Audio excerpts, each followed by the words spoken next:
الكريم أما بعد فأعوذ بالله من الشيطان الرجيم بسم الله الرحمن الرحيم ونحن أقرب إليه من حبل الوريد۔ اللہ تبارک و تعالی اپنے کلام عظیم میں ارشاد فرما رہا ہے کہ ہم اپنے بندے کے اس کی رگے جاں سے بھی زیادہ قریب ہیں، جسے شاہ رگ کہا جاتا ہے۔ تو اللہ تعالی فرما رہا ہے کہ وہ اپنے بندے سے اتنا قریب ہے کہ اس کی شاہ رگ بھی اس کے اتنی قریب نہیں ہے۔ اور ایک دوسری آیت میں اللہ تبارک و تعالی نے فرمایا وَإِذَا سَأَلَكَ عِبَادِي عَنِّي فَإِنِّي قَرِيبٌ أُجِيبُ دَعْوَةَ الدَّاعِ إِذَا دَعَانِ فَلْيَسْتَجِيبُوا لِي وَلْيُؤْمِنُوا بِي لَعَلَّهُمْ يَرْشُدُونَ، کہ جب آپ سے میرے بندے میرے بارے میں معلوم کریں کہ میں کہاں ہوں، تو میرے بندوں کو یہ بتا دینا کہ میں ان سے بہت زیادہ قریب ہوں۔ جب میرا کوئی بندہ مجھے پکارتا ہے تو میں اس کی پکار سنتا ہوں۔ لوگوں کو چاہیے کہ وہ مجھ سے اپنے سوال رکھیں، میں ان کی دعائیں قبول کروں گا۔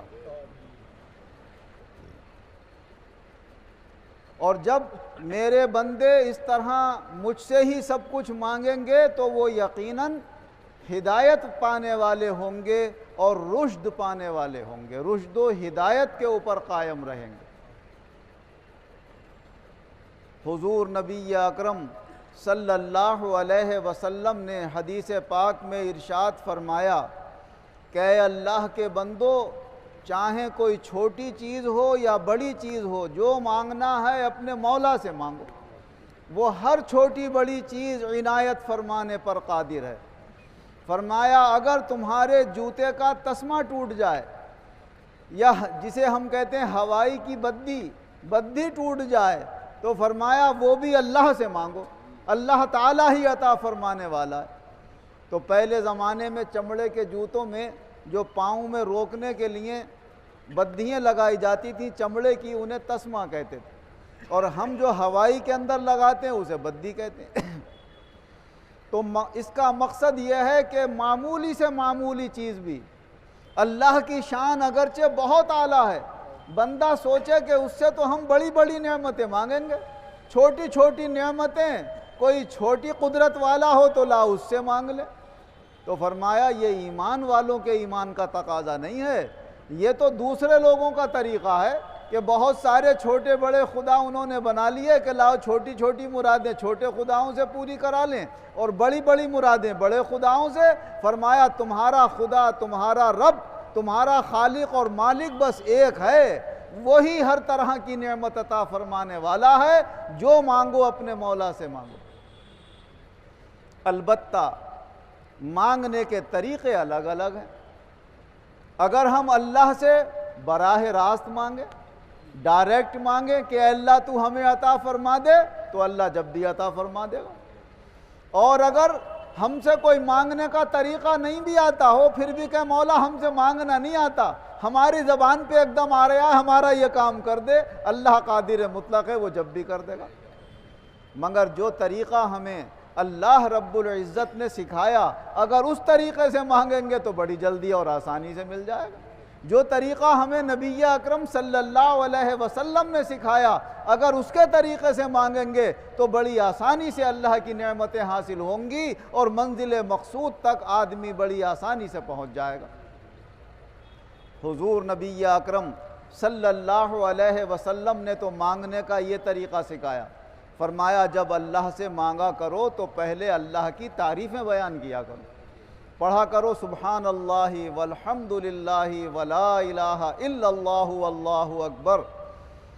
اللہ ہر عیب سے پاک ہے، سبحان اللہ کا مطلب ہے اللہ ہر عیب سے پاک ہے، والحمد للہ اس کا مطلب ہے تمام تعریفیں صرف اللہ کے لیے ہیں، ولا الہ الا اللہ اللہ کے سوا کوئی عبادت کے لائق نہیں ہے، اللہ اکبر اللہ سب سے بڑا ہے۔ تو فرمایا جب یہ پڑھ کر اس کے بعد پھر تم درود بھیجو اپنے نبی صلی اللہ علیہ وسلم پر۔ اب جو بھی درود یاد ہو، جو نماز میں پڑھتے ہو درود ابراہیمی وہ پڑھ لو، یا کوئی چھوٹا درود یاد ہے صلی اللہ علیہ وسلم کہہ دو تو یہ بھی درود پاک ہو جائے گا۔ اللہم صلی علی محمد وعلی آل محمد وبارک وسلم۔ اے اللہ اپنی رحمت محمد صلی اللہ علیہ وسلم پر نازل فرما، آپ کے اہل بیت پر نازل فرما، اور ان کے اوپر برکتیں اور رحمتیں نازل فرما، اور ان کے اوپر سلامتی نازل فرما۔ تو فرمایا یہ درود پاک ہو یا کوئی بھی درود پاک تو پہلے اللہ کی حمد و ثنا بیان کرو، پھر اپنے نبی پر درود پڑھو۔ فرمایا پھر جو تمہاری مراد ہو وہ اللہ سے مانگو، اور مانگنے کے بعد آخر میں آمین کہو۔ حضور نبی اکرم صلی اللہ علیہ وسلم نے ارشاد فرمایا کہ تم جب دعا مانگ کر آخر میں آمین کہتے ہو تو یہ آمین ایسی ہوتی ہے جیسے کوئی خط لکھ کے آخر میں اپنی مہر لگاتا ہے۔ فرمایا یہ تمہاری مہر لگی ہوئی دعا ہے، راستے میں کوئی نہیں روکے گا، سیدھی اللہ تک جانے والی ہے۔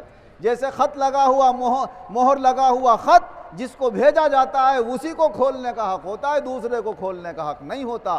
تو حضور نبی اکرم صلی اللہ علیہ وسلم کے بتائے ہوئے طریقے سے جو لوگ مانگتے ہیں اللہ تعالیٰ انہیں خوب نعمتیں بڑی آسانی سے عطا فرماتا ہے۔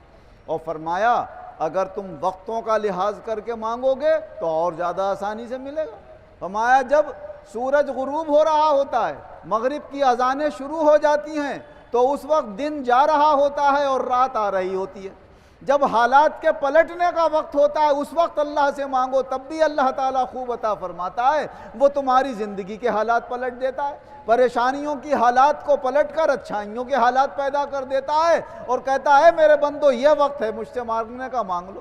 تو حضور صلی اللہ علیہ وسلم نے فرمایا کہ جو شخص مغرب کی اذان کے وقت جو اللہ سے دعا کرتا ہے اللہ تعالیٰ اس کی دعا قبول فرما لیتا ہے۔ اور اللہ تبارک و تعالیٰ نے اپنے بندوں کو مانگنے کا طریقہ یہ بتایا کہ اگر تم مانگنے کے لیے ہمارے کسی محبوب بندے کو وسیلہ بناؤ گے تو ہم تمہیں جلدی اور زیادہ نعمت عطا فرما دیں گے۔ فرمایا وَلَوْ أَنَّهُمْ إِذْ ظَلَمُوا أَنفُسَهُمْ جَاءُوكَ فَاسْتَغْفَرُوا اللَّهَ وَاسْتَغْفَرَ لَهُمُ الرَّسُولُ لَوَجَدُوا اللَّهَ تَوَّابًا رَحِيمًا۔ اگر یہ لوگ اپنی جانوں پر ظلم کر لیں اور ظلم کر کے کوئی گناہ کر کے اے رسول یہ تمہارے پاس آ جائیں اور تمہارے پاس آ کر پھر اپنے گناہوں کی معافی مانگیں اور آپ بھی ان کے لیے مغفرت کی دعا کریں تو یہ ضرور اللہ کو توبہ قبول کرنے والا اور رحم کرنے والا پائیں گے۔ تو اے اللہ بندے سے گناہ ہو گیا اور تو فرما رہا ہے کہ ہم اس کی رگ جاں سے بھی زیادہ قریب ہیں، جب بندہ ہم سے مانگتا ہے ہم اس کی آواز سنتے ہیں، تو مولا ہم تجھ سے براہ راست مانگ لیتے، ہم تیرے رسول کے پاس کیوں جائیں؟ ہم تو تیرے بندے ہیں، تجھ سے مانگنے کے لیے آئیں گے۔ تو اللہ کہتا ہے دے تو جب بھی دوں گا، مگر زیادہ خوشی مجھے جب ہوگی جب میرے حکم کے مطابق مانگو گے۔ میرا حکم تمہارے لیے یہ ہے کہ اگر تم سے غلطی ہو جائے تو جاؤ میرے رسول کے دربار میں جاؤ، جب اس واسطے سے میرے پاس آؤ گے تو پھر تمہارے لیے بڑی میری نعمتیں، مغفرتیں اور رحمتیں ہوں گی۔ اس حقیقت کو قرآن عظیم کی روشنی میں حضرات صحابہ رضی اللہ عنہم نے سمجھا، جب ان سے کوئی غلطی ہوتی تھی تو دوڑتے ہوئے حضور کے دربار میں جاتے تھے۔ حضرت ابو ہریرہ رضی اللہ عنہ سے روایت ہے کہ ہم ایک مرتبہ بہت سارے صحابہ حضور صلی اللہ علیہ وسلم کے پاس بیٹھے ہوئے تھے۔ ایک شخص آیا اور آ کر کہنے لگا یا رسول اللہ میں ہلاک ہو گیا، میں برباد ہو گیا، میں تباہ ہو گیا۔ فرمایا کیا ہو گیا، کیسے تباہ برباد ہوگا؟ کہ یا رسول اللہ رمضان کا مہینہ تھا اور دن میں شیطان نے مجھے بہکا دیا، اپنی بیوی سے مل لیا میں، اور روزہ نام ہے کھانے پینے اور اپنی نفسانی خواہش سے رک جانے کا نام، نفسانی خواہش سے نہ رک سکا اور اپنی خواہش پوری کر لی روزے کی حالت میں، لہذا تڑپتا ہوا حضور کے دربار میں آیا۔ تو اس کا قانون یہ ہے کہ اگر کوئی روزے کی حالت میں بغیر کسی عذر، بغیر مجبوری کے، بغیر بھولے جان بوجھ کے اپنا روزہ توڑ دے، چاہے کھا لے جان بوجھ کے، چاہے پی لے، چاہے اپنی بیوی سے مل لے، تو تینوں صورتوں میں اس کے اوپر کفارہ بھی واجب ہو جائے گا اور روزے کی قضا بھی لازم ہو جائے گی۔ کفارہ کیا ہے؟ حضور صلی اللہ علیہ وسلم نے فرمایا کیا تم غلام آزاد کر سکتے ہو؟ کہا یا رسول اللہ میں تو غریب آدمی، غلام کہاں ہے میرے پاس میں آزاد کروں؟ اچھا 60 روزے لگاتار رکھ سکتے ہو؟ کہ یا رسول اللہ مجھ سے 60 روزے لگاتار نہیں رکھے جائیں گے۔ تو یہ کفارہ ہے اس کا، یا تو غلام آزاد کرو یا 60 روزے لگاتار رکھو رمضان گزرنے کے بعد، یا 60 مسکینوں کو دونوں وقت پیٹ بھر کے کھانا کھلاؤ۔ وہاں 60 مسکینوں کو کھانا کھلا سکتا ہے؟ کہ یا رسول اللہ میں کہاں کھلا سکتا ہوں، میرے پاس کچھ بھی نہیں۔ کہا بیٹھ جا، بٹھال دیا اسے۔ تھوڑی دیر کے بعد ایک بہت بڑے بورے کے اندر غلہ آیا، کھجوریں تھیں غالباً، غلہ عرب کا تو زیادہ وہی تھا کھجوریں۔ حضور صلی اللہ علیہ وسلم نے فرمایا جو ابھی شور مچا رہا تھا تباہی بربادی کا، کہاں ہے وہ؟ فوراً کھڑا ہو گیا، یا رسول اللہ میں حاضر ہوں۔ فرمایا جا یہ غلہ لے جا، یہ غریبوں میں بانٹ دینا، یہی تیرا کفارہ ہو جائے گا۔ کہا یا رسول اللہ کس کو بانٹ دوں؟ جو ہم سے زیادہ غریب ہوں ان کو دے دوں؟ کہا کیا مطلب؟ کہا اس مدینے کی آبادی میں ہمارے گھرانے سے زیادہ غریب تو کوئی گھر ہے نہیں۔ کہا جا اپنے بچوں کو ہی کھلا دیا۔ اور حضور ہنسے، خوب ہنسے، خوب ہنسے۔ کہا دیکھو آیا تھا اتنی بڑی خطا لے کر اور جا رہا ہے ہم اپنے اللہ کے رسول کی عطا لے کر۔ تو یہ حال ہے کہ اگر ان محبوب اور اللہ کے مقرب بندوں کے دربار میں جاؤ گے تو یاد رکھو گے کہ کیسی اللہ کی نعمتیں برسیں گی۔ کہہ دو گے کہ ادھر سے خطا پر خطا ہو رہی ہے اور ادھر سے عطا پر عطا ہو رہی ہے، کہ اللہ تبارک و تعالیٰ کی پھر عطاؤں کے اور رحمتوں کے برکتوں کے دروازے کھل جاتے ہیں جب آدمی واسطہ اور وسیلہ بنا لیتا ہے اللہ کے محبوب اور مقرب بندوں کو۔ ایک شخص ایک مرتبہ حضور صلی اللہ علیہ وسلم کی خدمت میں حاضر ہوئے، یا رسول اللہ میں ہلاک ہو گیا، برباد ہو گیا۔ ارے کیا ہو گیا؟ کہا شہر کے کونے پہ باہر جا رہا تھا، تنہائی کا موقع تھا، ایک عورت آ گئی سامنے سے، میں نے اس کا منہ چوم لیا خوب۔ گناہ کوئی نہیں، بڑا گناہ کوئی نہیں کیا۔ اچھا تو تو نے ابھی نماز پڑھی ہمارے ساتھ؟ کہاں پڑھی تھی؟ فرمایا اللہ فرماتا ان الحسنات یذہبن السیئات، نیکیاں گناہوں کو مٹا دیتی ہیں۔ تو نے نیک کام کیا، اللہ نے تیرا چھوٹا گناہ تھا ابھی یوں معاف کر دیا، بڑا گناہ ہوتا تو بغیر توبہ کے معاف نہیں ہوتا ہے، یا پھر اس کی سزا ملتی ہے اگر ثابت ہو جائے وہ غلطی۔ تو فرمایا اللہ جب فرما رہا ہے کہ نیکیاں گناہوں کو مٹا دیتی ہیں تو جا چلا جا اپنے طریقے سے۔ ایک صحابی کہنے لگے یا رسول اللہ یہ اسی کے لیے خاص ہے یا سب کے لیے؟ فرمایا جس سے بھی چھوٹے گناہ ہو جاتے ہیں جب اس کے بعد وہ نیک کام کر لیتا ہے تو اللہ اس کے گناہوں کو معاف کر دیتا ہے۔ چھوٹے گناہوں کو عربی میں گناہ صغیرہ کہتے ہیں۔ گناہ صغیرہ وضو کرنے سے معاف ہو جاتے ہیں، نمازیں پڑھنے سے معاف ہو جاتے ہیں، اور گناہ کبیرہ جو ہیں اس میں توبہ کرنا ہوتی ہے، رو کر گڑ گڑا کر اے مولا ہم سے یہ غلطی ہو گئی، خطا ہو گئی، تو ارحم الراحمین ہے، ہماری خطائیں کم ہیں، تیری مغفرت بہت زیادہ ہے، تو اپنی غالب مغفرت سے ہمارے گناہوں کو معاف فرما دے، اپنے محبوب بندوں کے وسیلے سے معاف فرما دے، تو اللہ ارحم الراحمین ہے۔ فرماتا میرے بندے کو پتہ ہے کہ کوئی ہے گناہوں کو معاف کرنے والا، اے فرشتوں گواہ ہو جاؤ میں نے اپنے بندے کے گناہوں کو معاف کر دیا۔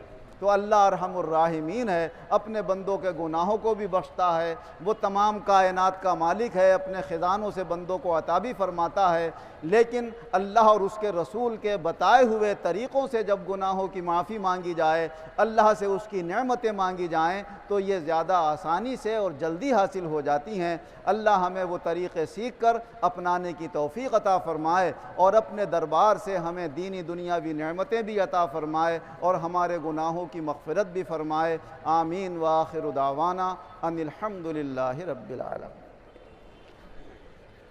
الحمدللہ رب العالمین والعاقبۃ للمتقین والصلاة والسلام علی خیر خلقہ محمد وآلہ واصحابہ اجمعین۔